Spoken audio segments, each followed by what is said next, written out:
Cavalcante, por exemplo, que é um grande repórter, muito bem informado, circula nos bastidores dos clubes. Já vou te botar na fumaça, André. E o Corinthians, André Cavalcante? Cantígio tá chegando, quem mais pode pintar aí no timão? Tudo bem, André?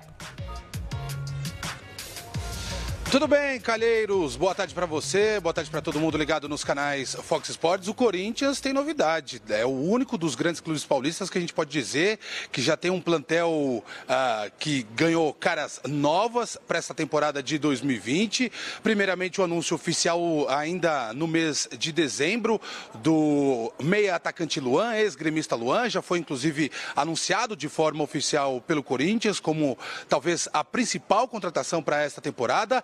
Victor Cantígio é o segundo nome que a gente já vem trazendo informação ao longo da nossa programação há algumas semanas. Segundo volante, pode fazer a função também de primeiro volante, apesar de não ser tão marcador assim. Victor Cantígio tem 26 anos, estava no Júnior Barranquilla da Colômbia e deve assinar um contrato com o Corinthians de 4 anos. Essa negociação totalmente sacramentada, mas falta o anúncio oficial do Corinthians, que deve acontecer nas próximas horas ou no máximo nos próximos dias. Então, essas duas negociações sacramentadas, a do Luan já foi inclusive anunciada oficialmente, falta anunciar oficialmente a negociação, a concretização da negociação com o Victor Cantígio, e tem mais um processo bastante encaminhado pela diretoria corintiana, o processo de contratação do lateral esquerdo Sid Clay. Ele teve uma passagem rápida, mas bastante positiva pelo Corinthians, tem os direitos pertencentes ao Dínamo de Kiev da Ucrânia, uma negociação que chegou a se complicar em determinado momento. Os ucranianos estavam fazendo uma pedida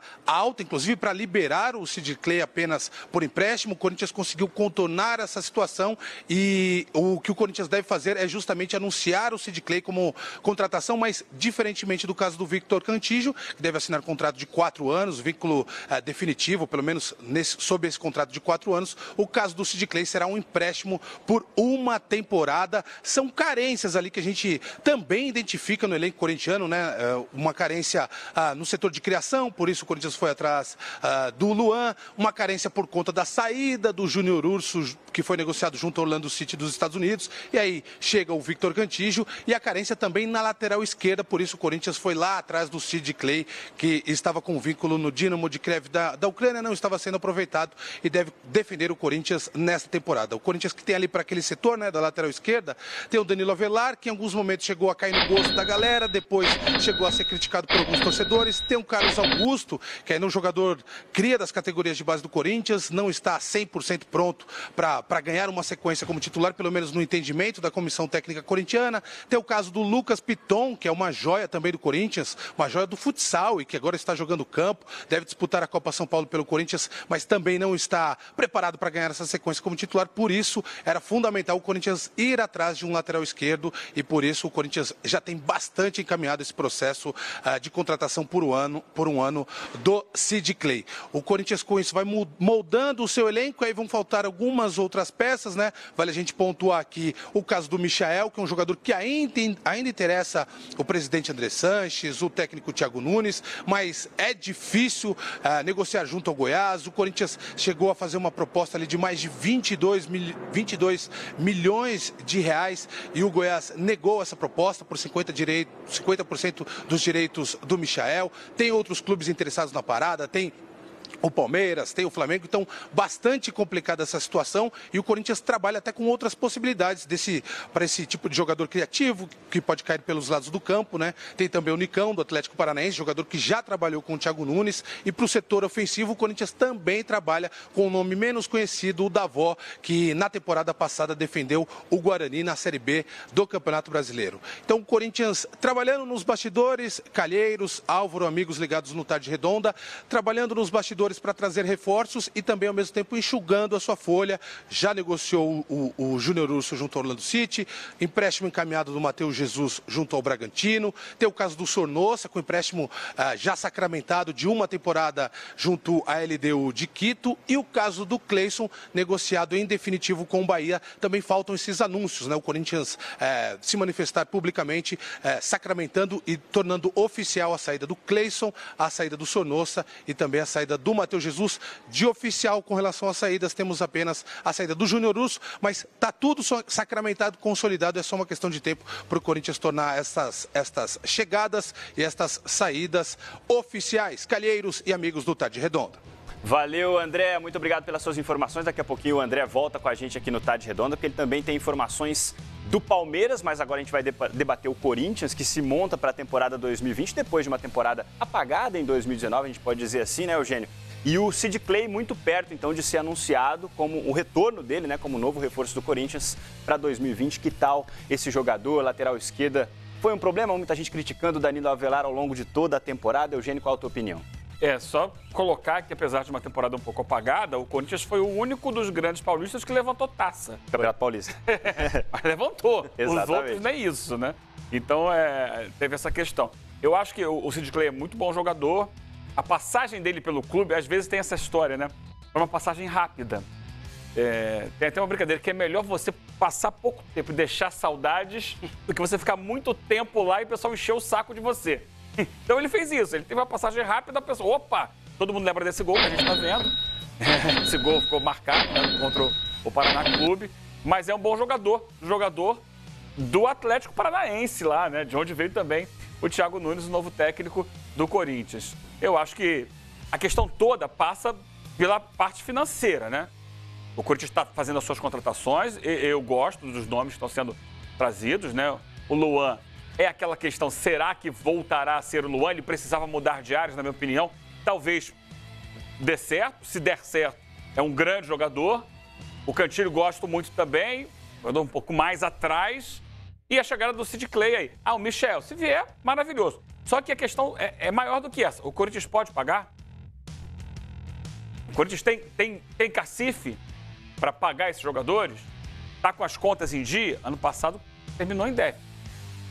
Mas ele vai contratar porque precisa desesperadamente contratar, porque tem que dar uma resposta para a torcida. Eu acho que eu estou dizendo aqui, gente, eu não sei quais são as contas do Corinthians hoje. Tenho ouvido muita gente dizendo que ele está com dificuldades financeiras. E aí me remete ao que aconteceu com o Cruzeiro. A gente viu o Cruzeiro montando grandes equipes, grandes elencos, mas o pessoal alertava, olha aí, não está com esse dinheiro todo sobrando, não. Mas você sabe... Será que pode? Aí ganhou a Copa do Brasil, ganhou o bicampeonato da Copa do Brasil, e daqui a pouco aconteceu. Eu tenho só uma preocupação. Meu temor é só esse. As contratações são boas. Cabem dentro do orçamento. Se couberem, maravilha. Ô, Eugênio, a minha preocupação ela vai além um pouquinho. E naquele momento que o Sid Clay se destacou no Corinthians, como você bem lembrou, uma rápida passagem, vamos fazer uma analogia aqui? O Corinthians era aquela casa bonita, reformada, e você trocava uma mesinha e colocava outra, a casa continuava bonita. Time ajeitado. Só que agora, o Corinthians está passando por uma reforma grande e está buscando a mobília. A gente não sabe ainda se a mesinha vai ficar bonita naquela sala. Você está entendendo o que eu estou falando? Mas a mesinha continuou bonita. Ok, o que eu estou querendo dizer é assim, ó, o Sid Clay ele funcionou, ele encaixou, ele teve um bom rendimento num time do Corinthians que foi muito bem. Sim. Agora, a gente não sabe. Claro que o Thiago Nunes está chegando cercado de confiança pelo trabalho que ele fez no Atlético Paranaense, mas nós estamos falando de um processo de reformulação e isso leva tempo para encaixar. Mas aí não é todo mundo que chega como mister, aí vai Jesus. Não é só o caso do Sid Clay. Sim. Aí vai valer para todo mundo. Mas aí que tá no... Mas diferente dos outros, o Sid Clay, por já ter passado e ter ido bem no Corinthians, a expectativa do torcedor em cima dele, naturalmente, vai ser maior. Mas vai esperar também muito, com certeza, do Luan. Porque o torcedor, ele é emotivo. Ele vai olhar pro Luan e vai ver aquele Luan de 2017. Perfeito. Melhor jogador da América. Ele vai querer ver esse cara em campo. Não vai? Ele não vai pensar no Luan com problema na sola do pé desses últimos 2 anos do Grêmio. Ele vai pensar no cara que chegou lá na final da Libertadores, saiu driblando todo mundo e fez um golaço. É esse o torcedor esse é o Luan que o torcedor quer ver. Então vale com certeza, vale pro Sid Clay, vale pro Luan, vale pro Cantillo. A gente tá passando aqui os gols do Cantillo lá ele fez poucos gols na carreira, mas o torcedor tá vendo os gols que ele fez. Lá no Júnior de Barranquilla, ele vai querer ver isso. Não é bem assim. O Cantillo é um segundo homem de meio campo, joga um pouco mais atrás, trabalha muito a bola, troca de passes e tal. Mas eu acho que a expectativa é positiva dentro de campo, porque está se trazendo um técnico que fez um grande trabalho no Atlético Paranaense. E a gente imagina que ele vá conseguir encaixar essas peças nessa casa nova do Corinthians. Então, traz a mesinha, que era bonita na casa que estava montada, mas essa mesinha combina com a reforma? Ah, combina. A cor dela encaixa aqui com a cor do papel de parede que eu estou colocando, não sei o quê, tem um espaço para ela. Então, bota essa mesinha aqui. Eu acho que ele é um bom arquiteto.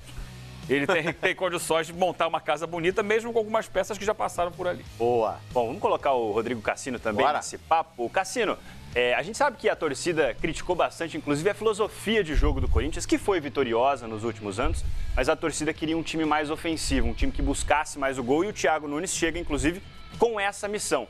O Sid Clay é uma mesinha que combina com essa nova casa corintiana, na tua opinião? Combina e combina muito bem. Não que o Avelar, que eu sempre defendo aqui, seja um péssimo jogador. Eu gosto muito do Danilo Avelar, teve altos e baixos. A gente acompanha o Avelar desde a época do Cagliari, né? A gente fazia campeonato italiano aqui no Fox Sports, então era um jogador que já chamava atenção. Ou seja, não é uma posição em que o Corinthians está mal servido, na minha opinião. Só que o Sid Clay, para mim, já é um outro patamar, um outro padrão de jogador. E deixou essa ótima impressão. Grande mérito, na minha opinião, do Corinthians e do Thiago Nunes nesse princípio aí de temporada é ter detectado rapidamente os pontos fracos do time. O time, segundo ele, precisa de um lateral esquerdo. E muita gente reclama disso, sim. Vai precisar de um zagueiro. Não se sabe se o uruguaio lá, o Mendes, vai ser titular absoluto do Corinthians e vai render o que até pode render, porque é um bom jogador. Precisa de um segundo volante. Contratou o Cantídio. Fazia tempo que precisava de um meia que encostasse no centroavante. Pegou o Luan. É uma aposta, mas quase todo jogador que os clubes brasileiros contratam são apostas. Não tem jeito. Agora, na minha opinião, se conseguir uma composição com o Goiás e contratar o Michael, porque na minha opinião o Michael é um jogador diferenciado, não é mais promessa, é um cara que vai chegar, vai vestir a camisa 11 do Corinthians e vai arrebentar. Aí o Corinthians dá um upgrade, na minha opinião, para encostar ali nos grandes favoritos da temporada, que são Flamengo, Palmeiras e Grêmio, não necessariamente nessa ordem. O Corinthians pode se aproximar se conseguir a contratação do Michael. Mas é um jogador só. Só que aí o Corinthians vai poder balancear o seu elenco, porque aí sim tem duas promessas na mesma posição dele. Com o Janderson e o Everaldo, que era do Fluminense, o Everaldo pouco jogou. Para quando não puder jogar o Michael, você tem um jogador com menos qualidade talvez, mas com a mesma característica do drible. E uma outra coisa importante no Corinthians, alguns jogadores têm que deixar de ser promessa. O Pedrinho tem que começar a chamar a responsabilidade. Não adianta limpar para canhota bater, para o goleiro espalmar, para a bola passar raspando. Outro cara que eu cito, que é muito bom jogador, o Matheus Vital. Mas não adianta fazer um gol a cada 6 meses. Tem que começar a resolver jogo. Porque se contratar o Michael não vai resolver todos os jogos. O Wagner Love não vai resolver todos os jogos. O Luan não vai resolver. E aí que se monta uma grande equipe, um grande elenco. Para mim, o Corinthians está muito bem encaminhado com essas contratações, mas com o Michael, o negócio vai ficar legal. O que assustou foram os valores, né? Foi o valor, né? Pedido aí pelo Goiás, cerca de 25 milhões de reais. Aí para esse investimento, olha, é pesado. Mas vamos entender quem